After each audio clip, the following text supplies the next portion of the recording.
कौसडीत विद्युत शॉकने बैल दगावला, शेतकऱ्याचे 60 ते 70 हजाराचे नुकसान।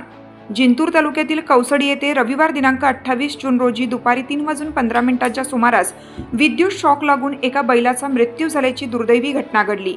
या घटनेत शेतकरी शेख गफार शेख लाल यांचे अंदाजे 60 ते 70 हजार रुपयांचे आर्थिक नुकसान झाले असून शासन व महावितरण कंपनीने तातडीने नुकसान भरपाई द्यावी अशी मागणी होत आहे। मिळालेल्या माहितीनुसार शेख गफार शेख लाल हे शेतातील काम आटपून बैलगाडीसह घरी जात होते।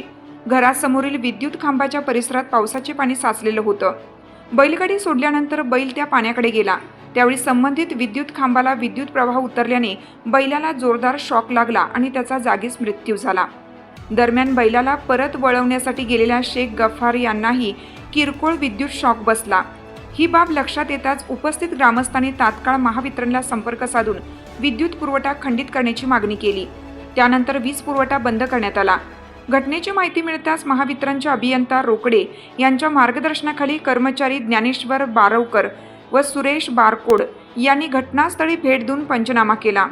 पुढील कायदेशीर प्रक्रियेसाठी शेख गफार यांनी बोरी पोलीस ठाण्यात घटनेची नोंद देण्याची माहिती दिली आहे। या घटनेमुळे शेतकऱ्यावर मोठे आर्थिक संकट ओढावलं असून महावितरण कंपनीने तसेच शासनाने तातडीने नुकसान भरपाई देऊन शेतकऱ्याला दिलासा द्यावा अशी मागणी परिसरातून होत आहे।